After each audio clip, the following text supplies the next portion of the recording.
All right. Hi, everybody. Welcome to this episode of Unspoken. Today I'm meeting with Bequi Livingston. Bequi is a retired wildland firefighter and wildland fire health and safety specialist, having retired in 2018 after nearly 30 plus years in wildland fire. She was the first woman recruited by the New Mexico-based Smoky Bear Hotshots for its elite wildland firefighting crew. She was a regional fire operations and health and safety specialist for the U.S. Forest Service in Albuquerque, New Mexico. Bequi is now a certified trauma specialist, trauma sensitive yoga teacher, integrative health coach, and personal fitness trainer. Her business, Body Sense Wellness, focuses on paying it forward to help wildland firefighters and first responders heal and deal with their post traumatic stress. Welcome. Yay. Thank you. So Yay. glad to be here. You sound busy.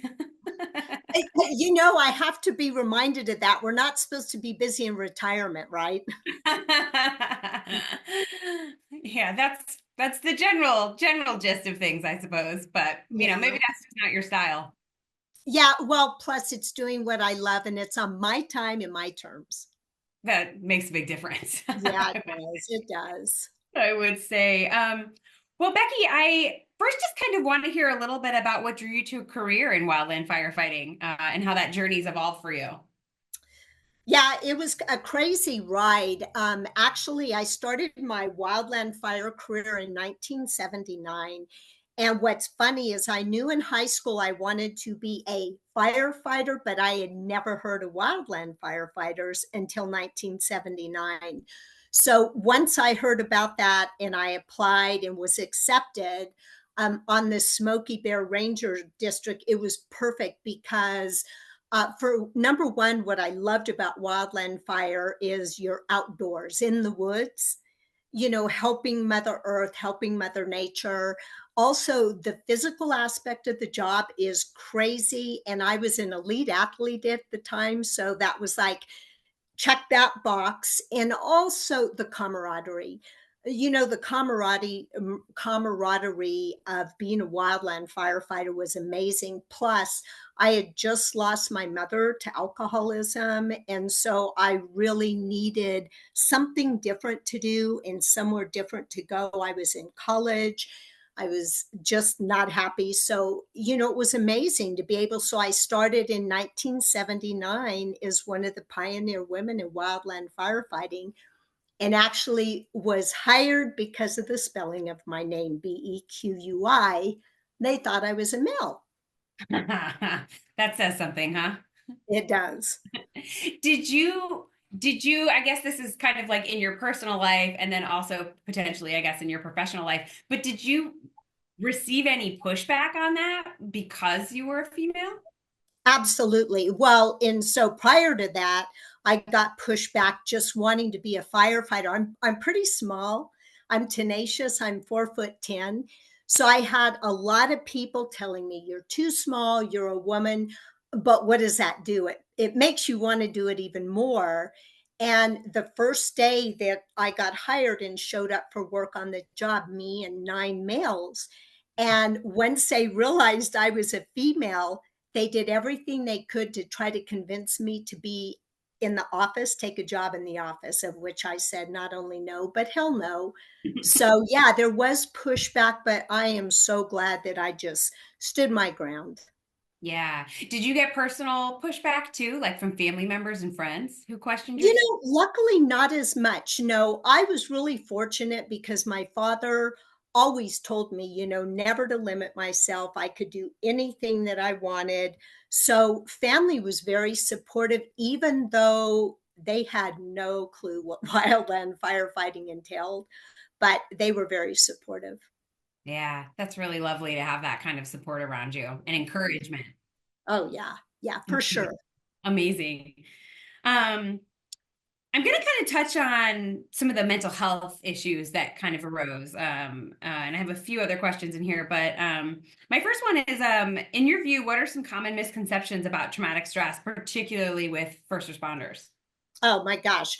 If you had asked me this question 10 years ago, it would have been entirely different. Even though 10 years ago, I was teaching everyone about traumatic stress and grief, but until I experienced it firsthand, but a lot of the misconceptions I still see today, and I think a lot of it is, I call it that macho, can do, tough attitude, that people don't want to admit, number one, that they really are dealing with traumatic stress, even though all the symptomology is there.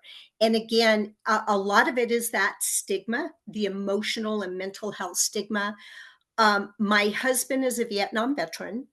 My oldest son is an Afghanistan combat veteran, and my other three kids are first responders. So I have a very vested interest, but I think a lot of it is that stigma. They just don't really understand how traumatic stress over the course of a career really affects you. I really dove into and become a nervous system expert. So I understand traumatic stress at such a deep level, which again, I don't think most of our first responders and even the agencies have any clue to how it's affecting us, especially over the life of a career.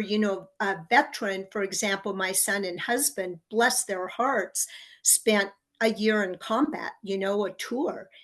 And then I look at myself, my daughter's the deputy sheriff, and we live that life every day in combat for a career.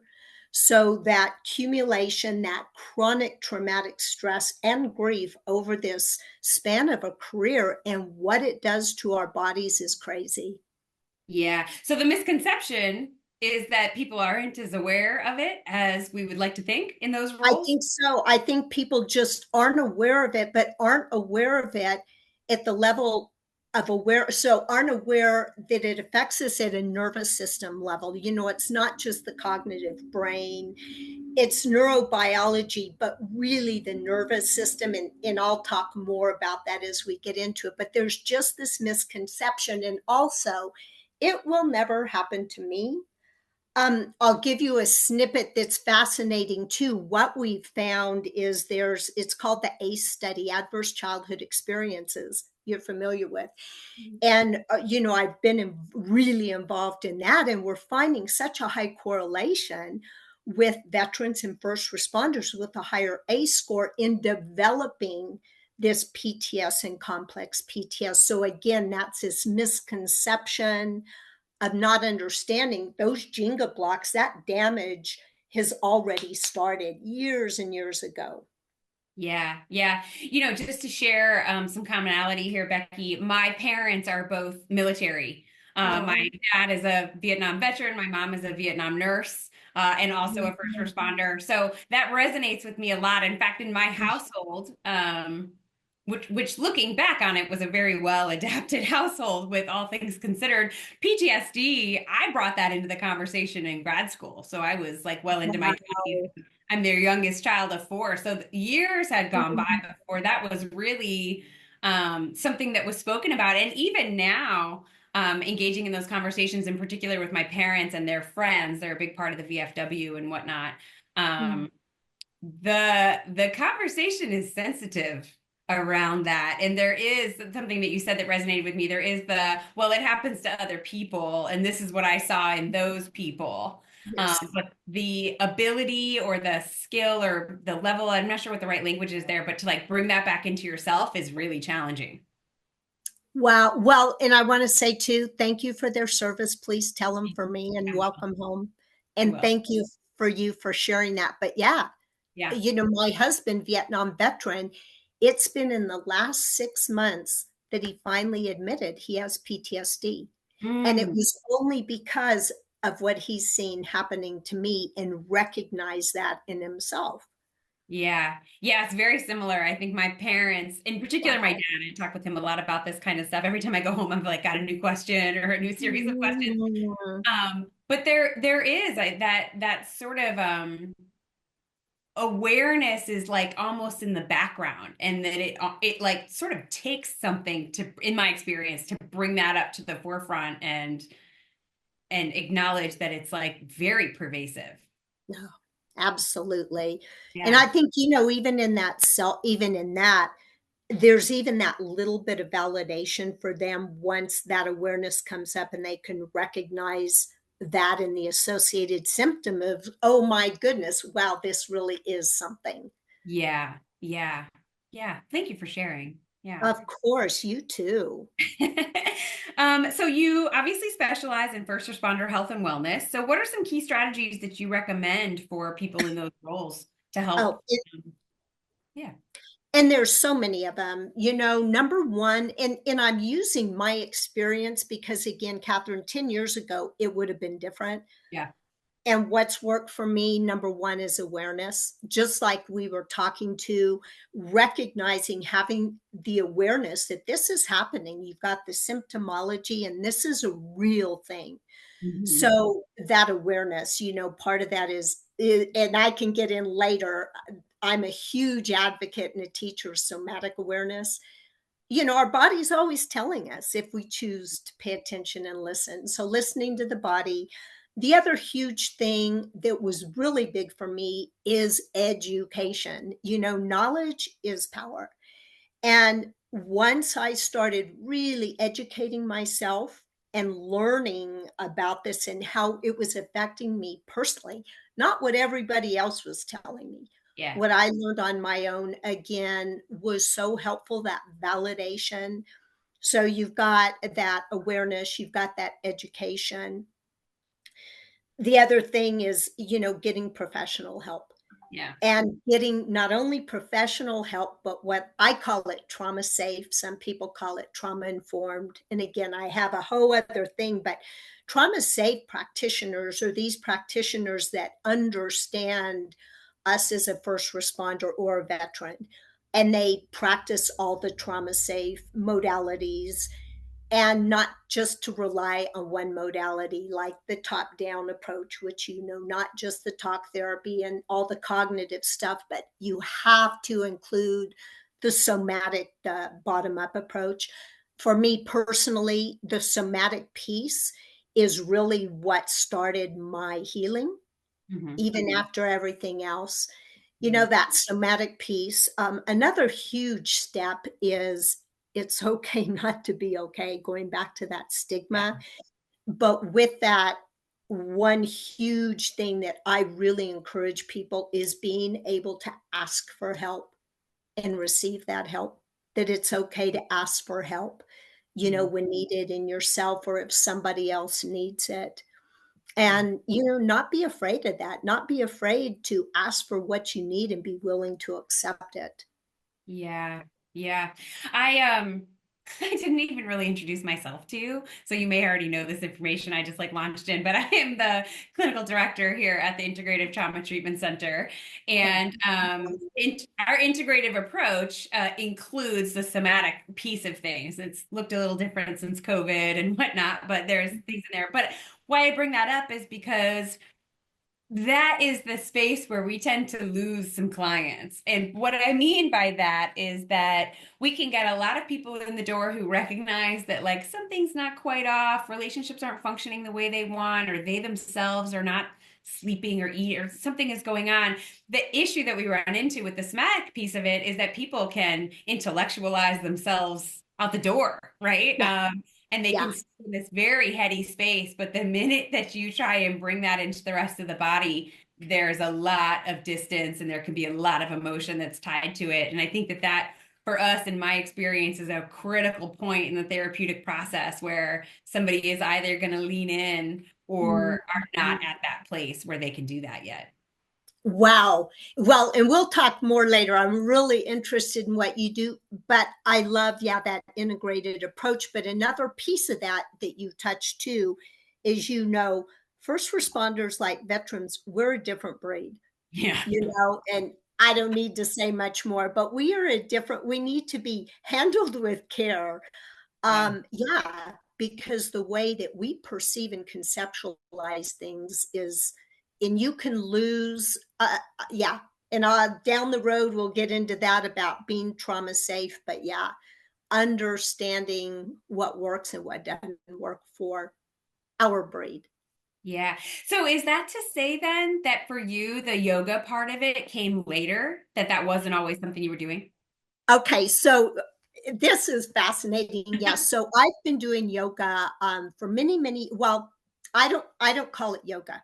Okay. So I started teaching a class called Stretch Out Stress back in 2012.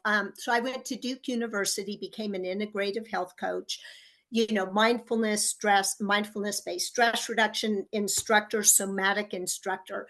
So I purposely called it Stretch Out Stress, and there is no mention of yoga because the minute you know this, going back to our audience, the minute you mention yoga Hmm. to a first responder or a veteran, they are out the door.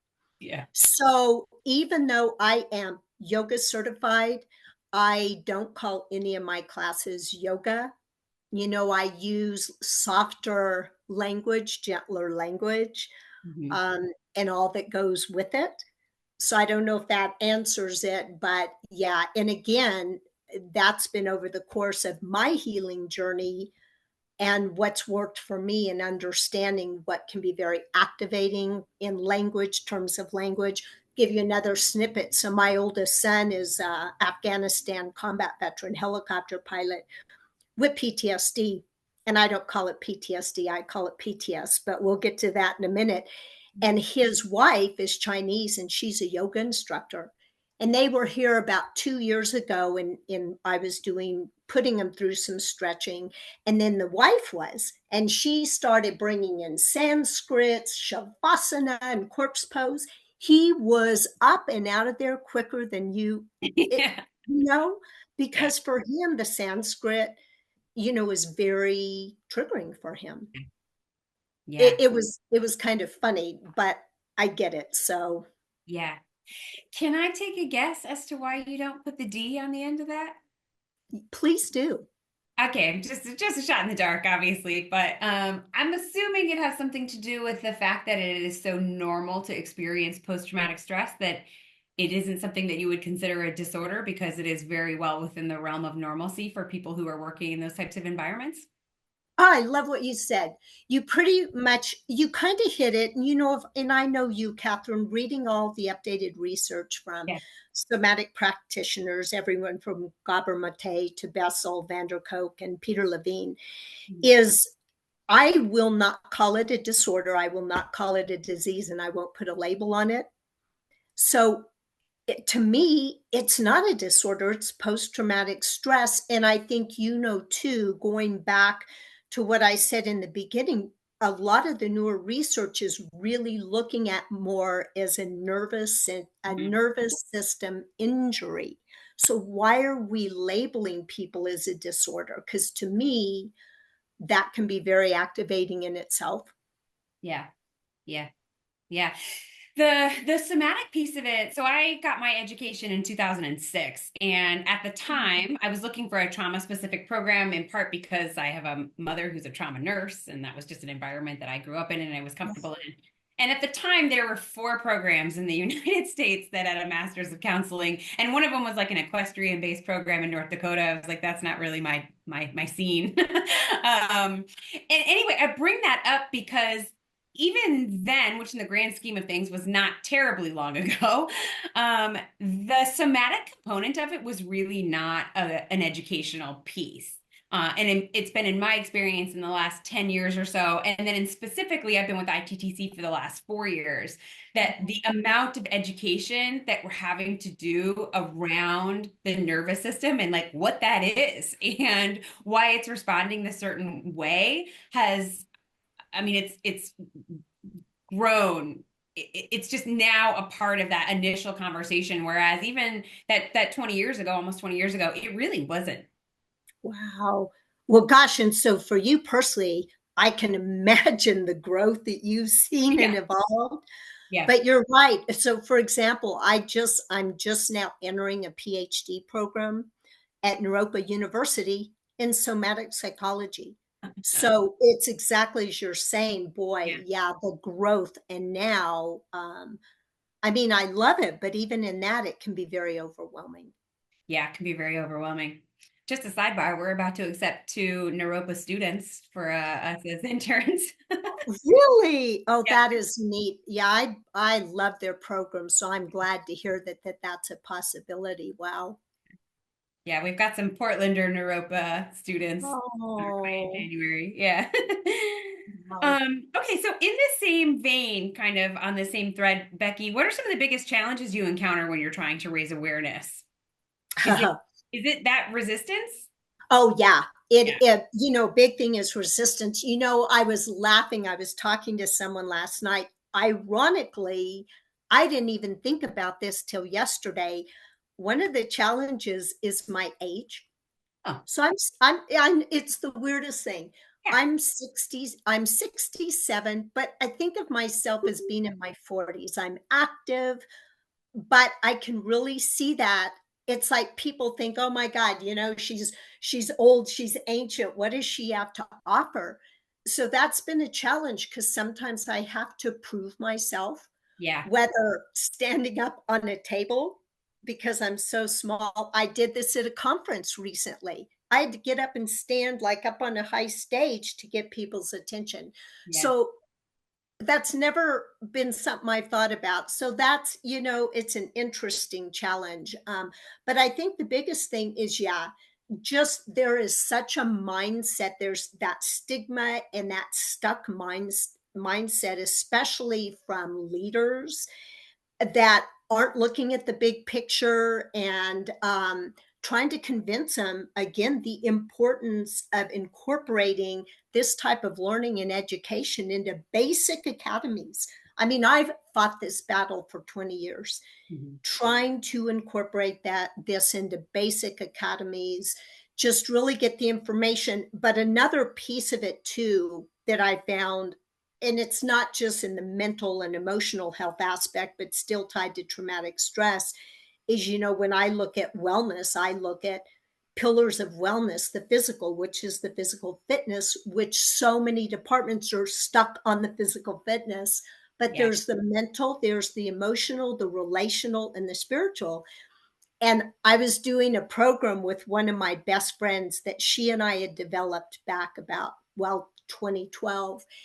And we would bring that up, and we would be told by our agency that we could not mention spiritual. In fact, we were booed off stage. We were not invited back because we had the courage to bring this up. That's still, a bit of an issue today. I've seen that, with some of a sheriff's department I was just talking to, and it just, you can see them squirming in their seats. And I know that's a little bit off, but it's incorporating that whole package because it's all tied together when you talk about traumatic stress. Yeah. Yeah.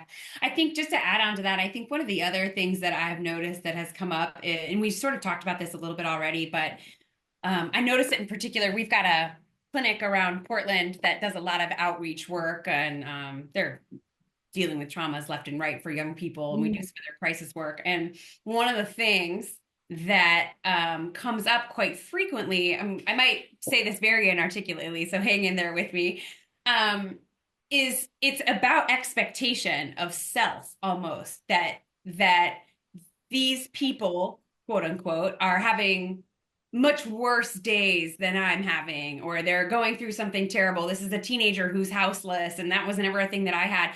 And it puts all of their own sense of emotions and needs and safeties on this back burner that's like not even on the same stove. It's like on a totally different stove. And it's this expectation that if you're working in this field, that you can bear a certain amount more than other people can bear. And I have found that expectation is hugely damaging and it keeps people silent. Wow. Boy, you hit such a great point. And I agree because, and I'll use Wildland Fire, Yeah. still have that expectation of pull up your bootstraps, Yeah. get over it. I Yeah. mean, it still exists today. And I'll give you a small snippet related to my story. So, yeah, especially when I was in this big regional and national position, yeah, the expectation was, yeah, you guys are tough. You can withstand so much of this. And yeah, I burned the candle at both ends. And as you said, put everything on the back burner. So once everything surfaced for me, and I call it, I was a hot mess, literally a hot mess. my coworkers started avoiding me like the plague. No. And it was almost like I felt like they thought I was contagious, Oh, that yeah. what I was experiencing, they were going to get. So it's kind of tied to that same thing. But I think that's huge. There is in the first responder world such a huge expectation. And with that comes that heroes complex. Yeah. You Yeah. know, yeah, there's so much to it when it comes to the expectation. And I think there's still that stigma of, mental and emotional health, traumatic stress, PTSD, I'll call it that, is still looked at as a weakness. Yeah. Ugh. I have Yeah, so many feelings about that. I know. And that's why I'm an advocate. Yeah. I love talking, being truthful and authentic, but it scares a lot of people away. Yeah, it really does. And I think that that silence and that stigma is a destroyer of longevity in these fields. Yeah, That's the aside from the personal downfalls and the things that go along with that, it it yeah, it is just that's the best way I can think of to say it. It's the destroyer of longevity and sustainability. We see it with our clinicians as well, we're a trauma specific yeah, center, so it's pretty much guaranteed that your days are going to have lots of things involved in them that maybe other people in other roles aren't going to be having. And they find that difficult then too to go home and talk about those different things as well with people who don't want to hear it. exactly. You bet. Sure. Yeah, Yeah. and that silence is really brutal. Ah, that's such a good way to explain that. The silence is so brutal. Yeah, But then, yeah, where do you turn? Who do you talk to when it's not acceptable, yeah. in your workplace or around your family and friends? Yeah, yeah. You said something, I'm going back here, so I apologize if I'm jumping around, but it just was a story that my dad had shared with me that really got me going at some point in time, but I think you'll get this. He came back from Vietnam in, I think, 71 and shared with me that the offboarding, which I believe was in San Francisco for him, you go through a series of questions, and those questions are designed to figure out what you're going to do next. Now, everybody came home and they just wanted to get home. So, if you answered a certain question a certain way, they would keep you on that base in San Francisco before they would let you go home. So, everybody just said yes and no. Are you physically fine? Yes. Do you have any mental health struggles? No. And that was it. And that was kind of it. And they all sort of just went along with it because they'd been away from home for a year. They're 20-year-old people who could really use some support and love. And they just wanted to get home as fast as possible. And like that was kind of the extent of it. Yeah. And such a good point. And of course, you have two parents in that era. And of course, the Vietnam era was entirely different. Yeah. I know my husband's mentioned some of the same, although he said he doesn't remember ever having any kind of departing questionnaire at all. Yeah. He doesn't remember. And of course, back then, they were spit on and they were Yeah. booed. Yeah. So, but yeah, but I see that a lot even now, Yeah. in some of our offboarding, let's say for wildland firefighters at the end of the fire season, they're done. They want out. So, of course, they're going to say all the right answers, Yeah. you know, to let them get home or to not have to hold them up any. Yeah.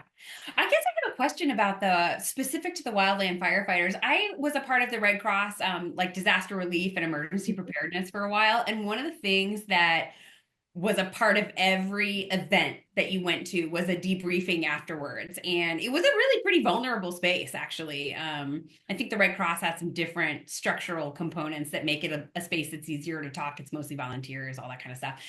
I guess my question for you is that, and research suggests that a debriefing session after something that's been impactful is important for the people that are there, that sense of camaraderie. Is that a standard practice in It wildland? is. It is. It is. So in wildland firefighting, we have CISM teams, critical incident stress management teams, and we have specialists. And the Wildland Firefighter Foundation is a huge advocate. So, yes, when bad things happen, there's events. They do bring in a CISM team. And again, now things are changing a lot.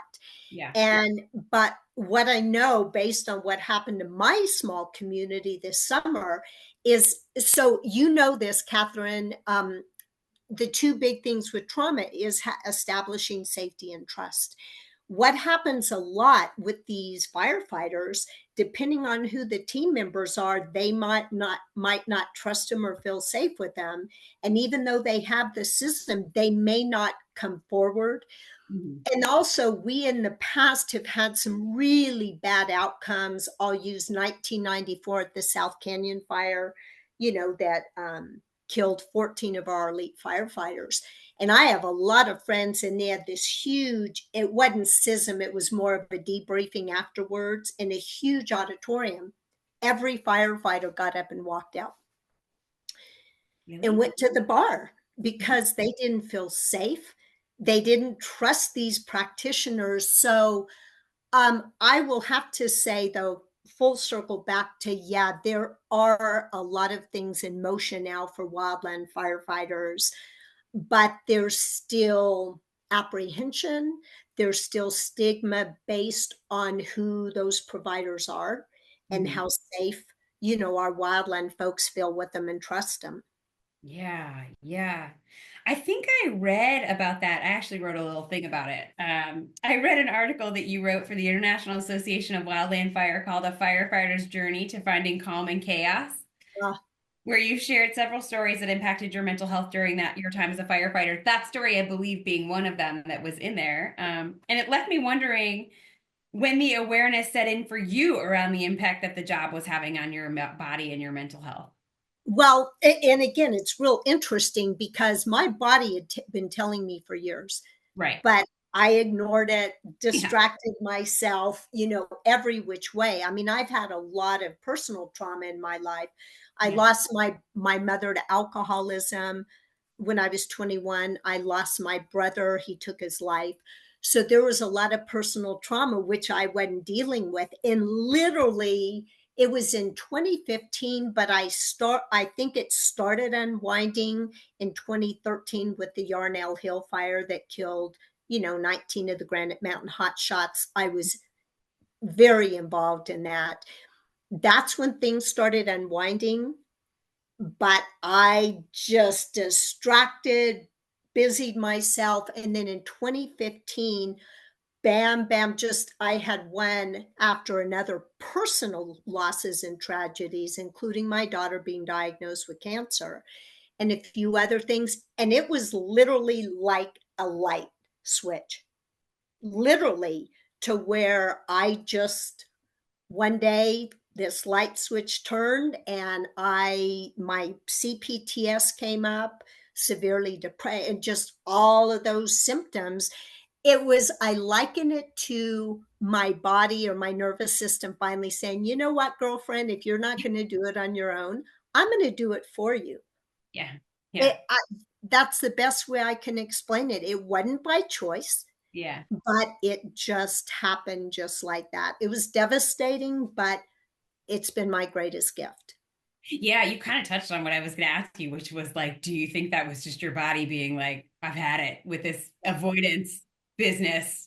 We're just gonna, Absolutely. Yeah. Like I say, we're done, girlfriend, yeah, yeah, Yeah. yeah. In your experience working with people, particularly the firefighters, do you find that that is a common route? That it's just like you get to overload and there's nowhere else to go? I do. I still see that, sadly, I see it in my own family. That's Mhm. the hard thing, probably because I set the stage for them. Luckily, they're learning through me, but I do a lot of coaching and I still see that default a lot. What's interesting though is I'm seeing it in some of the older firefighters. I think it's that paradigm. They're so used to that. Some of these younger firefighters really seem to have it together though. I see a lot of this younger generation taking more time for self-care, paying a lot more attention, doing the right things. Yeah. So I really see it going back to that stigma of being very generational too. Yeah. So you sound hopeful. I am. It depends on what day it is. But Sure. that's the other part of this. I tell people I don't know what I'm going to wake up to. That's the beauty of complex PTS. Yeah. But I try to find, I call them, Deb Dana calls them glimmers of joy. Yeah. Glimmers of joy. Yes. Glimmers of joy. Every day try to find that glimmer of joy to help me be hopeful Mhm. about the future. And hopefully I can be a part of that, and help others. But Yeah. yeah, Does that mean this might be a given, but maybe not? Does that mean that if you are actively taking a step to look for glimmers, that you're also every day checking in with yourself about the part that doesn't feel so glimmery? bingo. Yes, ma'am. Luckily, and I attribute a lot of that to some of the therapies like IFS, internal family systems, other therapies that I've taken a deep dive into those internal parts. So I have conversations every day with those parts. So I'm so blessed to have learned that. Yeah. So yeah, I do, because there are days that are still dark and there are days that are still very depressing, but I am able to be okay, not be okay. I'm able to be with it. And again, I go back to the mindfulness and the somatic practice. It has really taught me to do that. Yeah. This next question, Becky, is not on our list. So Okay. I like that spontaneity. feel free to bypass it if you'd like, but something you said just jogged this for me. So one of the specialties that we have at our clinic, and it's part of trauma, just whichever scale or like the scale that you fall on, is dissociation. So we do work with people who are experiencing DID, which we view as a fractioning from trauma, all the way up to just kind of the dissociation where you drive home and you don't really recall, right? My question for you is, are you seeing or do you notice levels of dissociation for people as well? I mean, in my head, I can see somebody coming back and zoning from a fire and zoning out for the next day and a half. I Um, see that. And great. I'm so glad you brought that up. Yeah. And I see it a lot. Of course, I didn't even know what dissociation was until doing my healing and see how much of my life has been spent that way.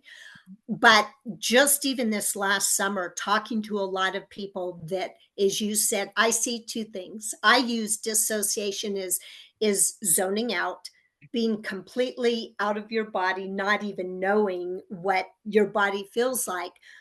But the other thing that's been fascinating is toxic positivity. yes, yeah, And sorry. I see, Yeah, and thank you. A lot of people have I could tell you a whole different story I won't get into, yeah, but yeah, that toxic positivity, bypassing life is good, and I personally, I'd love your view, but I see that as another type of dissociation and distraction. yeah, And I see it a lot, especially this summer for some of my local firefighters, because we had major fires and flooding that, wiped out our whole town almost. And it's much easier for a lot of those folks to be in this toxic positivity space and totally dissociated, tuned out, zoned out. Yeah, I I'm see it a lot. Yeah, and I really appreciate you bringing that up. That's kind of like the other side of that, is the dissociation through, yeah, it's like through the lens of a positive attitude. It's like might not be as successful as you think. And I lived, I'll have to say the reason I say that too, why it's really important, is I lived the majority of my life that way. Mm, In that toxic positivity, life is good. yeah, But looking back, I think that was really dissociative for me, along with all the other classic zoning out, not being in touch with your body. Yeah, I see a lot of that, and I think it just seems I see it a lot with my kids, mm, especially the ones in law enforcement, mm. because their lives almost depend on dissociation. Yeah. And So that's you what scares me. so you have a son in the military and you have a daughter who is a police officer? Yeah, so my oldest son was in Afghanistan. He now is out of the Army, but he's still a helicopter maintenance pilot at Fort Rucker. My Wow. oldest daughter is a first responder. My youngest daughter is a, excuse me, but I have to say, badass deputy sheriff, I appreciate that. burning the candle at both ends, tough. She's me. She's the epitome of me. My youngest son was a wildland firefighter for 6 years. He figured it out. And now he's a doctor of chiropractic medicine. And then my daughter, the deputy sheriff, her fiance is on the SWAT team. So, wow. Yeah. So is this I'm going to say stuff. It's not meant to minimize any of the conversation that we're talking about, but is this stuff a part of your daily conversation with family too? Um, as much as it can. You know, I'm learning so much from my family because they don't like these conversations. Yeah. They don't like these conversations, but as I said, my gift to them is not minimizing it, being authentic with my feelings. They've seen me go through this, and I'll bring it up as I can. But again, it's a very uncomfortable subject for any of my family. Yeah. And I think that that's maybe a litmus test for just the general groups of people who are working in those different dynamics. Yeah, especially when you're still in the middle of it. Yeah, Mhm. yeah, Yeah, when you're going through it. That's actually something probably worth noting is that it's phasic as well. I mean, you can start off in this initial phase and things are good and maybe there's some positivity and you haven't had the experiences yet that start to stack and really contribute to things like C-PTS and whatnot. But there's different levels of opportunity for awareness along the way, and sometimes they're just not as accessible as other times. yeah, that's a great point. Yeah, I would agree. And I like that phasic. It is very phasic. Yeah, yeah, wonderful. So what kind of advice would you give a first responder who's struggling with the impact of their work? Oh my gosh. And I know, I wrote down some answers just to keep me a track, especially on this. I'll just use I think the big thing, Catherine, where I started before is, know it's okay not to be okay. It goes back to that stigma. I call it the shit show. You don't have to be macho. You don't have to brave. You don't have to be perfect. Put on the happy face. It's okay not to hide your discomfort. The other thing is pay attention to the red flags. Yeah. Really pay attention to the red flags. That educate yourself as much as you can, learn as much as you can. One interesting thing is being able to find your own path. I know you guys do this. You said it, that integration. I'm going to tell you a snippet because it's important to this. But when I first started going through this, 2016, in the course of 3 years, I went to 5 inpatient programs for PTSD, 5 psychiatrists, 3 psychologists, 15 therapists, 23 medications, a host of other modalities, all of which re traumatized me. But a big part of that is everybody was telling me what I needed. And it wasn't until I found those amazing practitioners that let me find my own way, guided me, walked alongside me. And I think that other huge aspect about, if you need help, reach out and ask for it. I'm an avid advocate of people in distress and crisis, of calling, 988, the suicide hotline. Is, if you need help, if you're in distress, reach out for help, be willing to accept it. That's actually the bravest, most courageous thing you can do. Or in our wildland world, there's this saying about if you see something, say something. Mhm. It's typically related to safety on the fire line. But I say that if you see a person that's struggling and needs help, it's the same thing. Say something, talk to them. Don't just ignore it, deny it, hope it goes away, really pay attention. And that other fact about, let your priority be self-care. That isn't selfish. Yeah. Take time as you need to really pay attention and take care of yourselves. Yeah, yeah. This is a little bit off, but kind of tied in there. One of the biggest struggles that our clinicians have, especially our clinicians who are newer to the field, is that they feel like they should be doing something in session with clients. And sometimes that doing translates into trying to decide their path and trying to pick and choose for them. And we spend a lot of time Wow. educating our students and our newer clinicians about what doing actually looks like in the therapeutic environment in a healthy, trauma safe way. And a lot of the time, it's just being able to hear and to listen and to absorb and not, oh, you don't need to feel that way, feel this way, like not helpful. So there's some education I think in here too for clinicians who are working with first responders or police officers or military, whatever you might, however you might categorize that, and honestly for anybody else as well, around what is what creates a conducive environment for somebody to pick their path. Yeah. Gosh. Oh yeah, I love that. And thank you for doing that. Yeah. Because you're right. That's huge. Yeah. This is a little bit off of also what you just said, but you also spoke. I read a few things about you, Bequi. Oh, well, thank you. it, Hopefully good. it was good, great. You also spoke about multiple programs, specialists, clinicians, etc., that you went to for help, and found those experiences to be expensive and re-traumatizing, as you said. And I hear that a lot, actually, as well. You shared that your clinician at the time of writing the article, quote unquote, validates me, provides empathy and hope along with holding safe and sacred space. She never judges me, shames me, or tells me how I need to heal. She sees and hears me and loves me just the way I am in all of my brokenness and keeps me safe. She's been a guiding me to find my own medicine. For her, I will always be grateful. Mm. And I just wanted to tell you that as a clinician, this made my heart smile and gave me hope for the numerous clients who share with us their similar experiences of hopelessness, but who continue to show up. Mm. Thank Yes. you for that. That touched Yeah. my heart. Ah, well, thank you. And it's so important. Yeah. And you guys as therapists get it. Yeah. Yeah, I think it's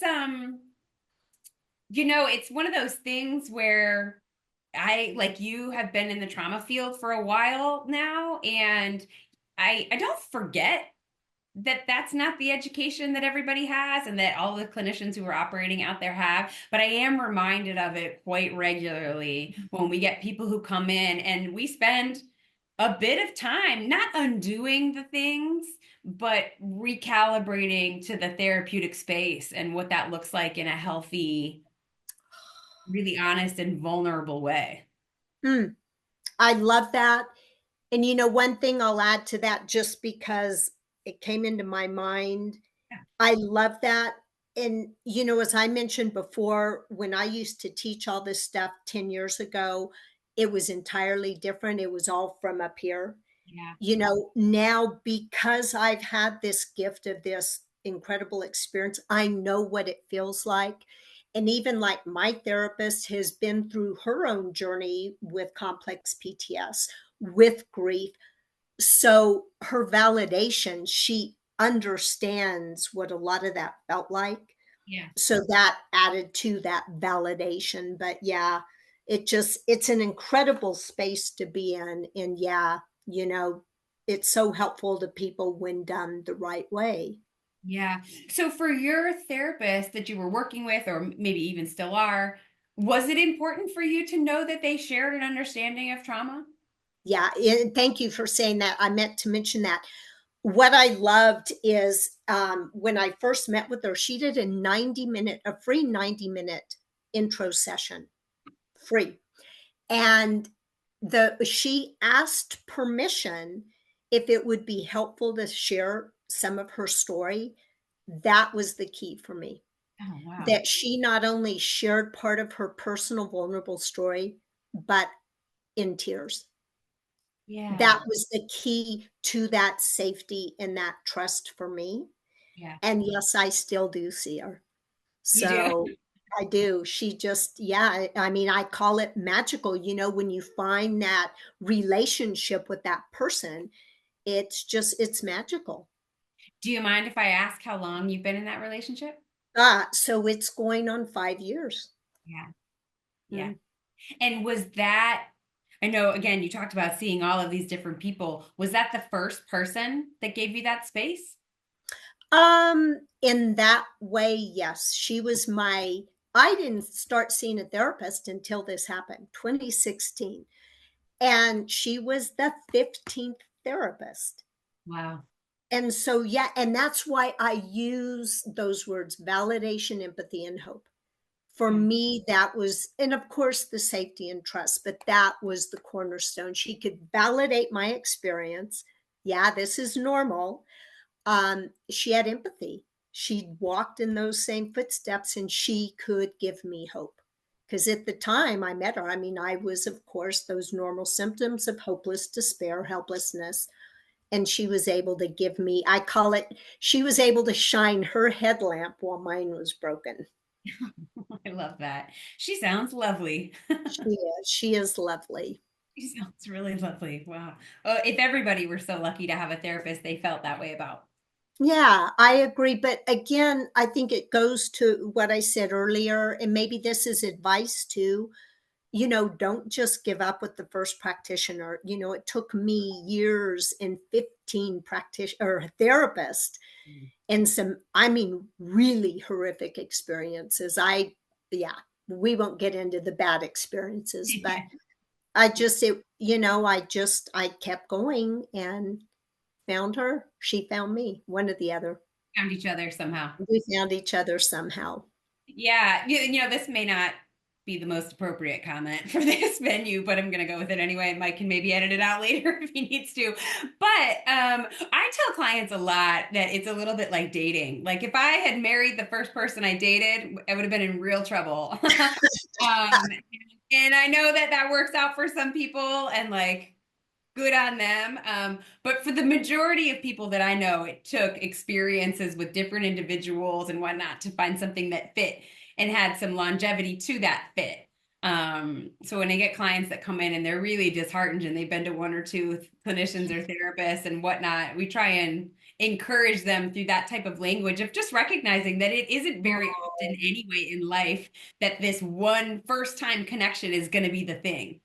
Um, Wow. and I love that analogy, though, of a relationship, dating. That's great. You're right. You're right. That's a really good analogy. Yeah. Well, it's been such a pleasure to talk with you, Becky. Is there anything that we haven't covered that you really wanted to talk about? Oh my gosh. No, I think we've hit everything. If I hit all of your boxes, I mean, I would love to learn more about your organization. We can now, or we can down the road offline, but trying to think if there's anything else. Just one thing I will say though, and I know you guys are too, but there are a lot of first responder specific resources out there. I'm sure you know a lot of them that are very safe Yeah. and deal specifically, making sure that those are available. Because when this first happened to me, no, zero, I had zero support, no help at all. Interesting. And yeah. So looking back, that was something, had somebody just given me resources, would have been so helpful. Well, look, I am always open to resources and adding to our list. So if there are anything in specific that you can send our way, I would certainly appreciate that, and we'll add that to our list of resources that we keep for clients and all the different types of things that might be for them. I think the other part of this too is sort of the recognition of your scope of service as well. Is that, and you get into some trouble when clinicians are practicing outside that scope. For us, we've got a pretty broad scope here under the umbrella of trauma, but that umbrella is vast and it's Yeah. big. Oh, Uh, yeah, and having definitely. tailored and specific resources in certain areas, I think can only be beneficial. Yeah, I will. I'll send you some. And if, I mean, you don't have them already and want to check them out. Please do. And I would be happy to take you up on the offer also of love connecting and learning a little bit more about what ITTC does. This is an organization that I am so proud of and the work that we do. So I'm happy to talk about it at nauseum to I whoever listen. I would love that because yeah, that again now just fascinates me. Great. Okay. Well, we'll get that arranged for sure. Okay, Wonderful. perfect. But I think other than that, there's I don't know of anything I can think of unless you can. No, I think this was really wonderful. Again, I just want to say thank you. Today was meeting with Bequi Livingston, and we have genuinely appreciated your energy and information. Thank you so much. Yeah, thank you to you and thank you, Mike, too.